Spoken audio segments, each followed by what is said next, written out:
দিন যত যাচ্ছে মধ্যপ্রাচ্যের সংঘাত যেন তত বড় হচ্ছে। ইরানের আগুনের তাপ ছড়িয়ে পড়ছে গোটা অঞ্চল জুড়ে। এবার ইরাকে অবস্থিত ইরান সমর্থিত মিলিশিয়া ঘাঁটিতে যৌথ বিমান হামলা চালিয়েছে যুক্তরাষ্ট্র ও সৌদি আরব। এই হামলায় অন্তত 20 জন নিহত হওয়ার দাবি করেছে ইরাকের পপুলার মোবিলাইজেশন ফোর্সেস PMF। অন্যদিকে ইরান এই হামলাকে ইরাকের সার্বভৌমত্বের স্পষ্ট লঙ্ঘন আখ্যা দিয়ে তীব্র নিন্দা জানিয়েছে। TBS এক্সপ্লেইনারে চলুন জেনে নেই কেন এই হামলা আর এর প্রভাব কোথায় গিয়ে পড়বে।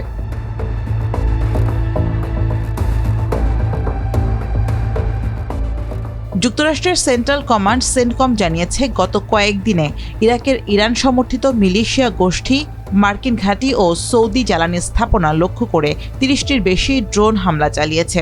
এর প্রতিবাদে ইরাকে সেই গোষ্ঠীর ঘাঁটি লক্ষ্য করে হামলা করেছে সেন্টকম। বিবৃতিতে বলা হয়েছে ইরাকের IRGC নিয়ন্ত্রিত সন্ত্রাসী গোষ্ঠীগুলোর অস্ত্র ও রসদ ঘাঁটিতে হামলা চালানো হয়েছে। IRGC ও তাদের প্রক্সি গোষ্ঠীগুলোকে হামলা বন্ধ করতে হবে, নইলে আরও কড়া জবাব দেওয়া হবে। সৌদি প্রতিরক্ষা মন্ত্রণালয়ের মুখপাত্র মেজর জেনারেল তুর্কি আল মালিকিও বলেন, সৌদি আরব উত্তেজনা চায় না, তবে আত্মরক্ষার অধিকার প্রয়োগ করে যে কোনো আগ্রাসনের জবাব দৃঢ়ভাবে দেওয়া হবে।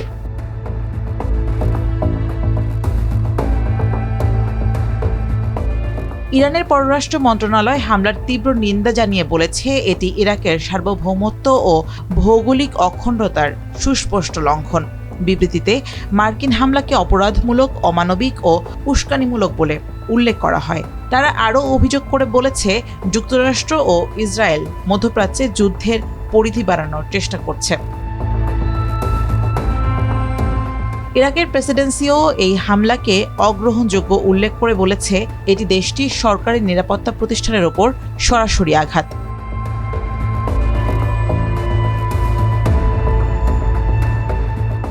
সুন্নি নেতৃত্বাধীন সৌদি আরব ও শিয়া সংখ্যাগরিষ্ঠ ইরানের প্রতিদ্বন্দ্বিতা বহু দশকের। 2023 সালে দুদেশ কূটনৈতিক সম্পর্ক পুনর্স্থাপন করলেও সাম্প্রতিক যুদ্ধ সেই সম্পর্ককে আরও টানাপোড়েনের মধ্যে ফেলে দিয়েছে।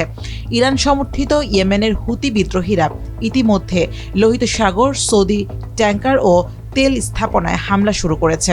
সৌদি আরবের বিরুদ্ধে নৌ অবরোধও ঘোষণা করেছে তারা। সেই সঙ্গে বাব আল মানদেব প্রণালীতেও টোল বসানোরও পরিকল্পনা রয়েছে। এতে অদূর ভবিষ্যতে ব্যাপক সংকটে পড়তে পারে সৌদি আরব।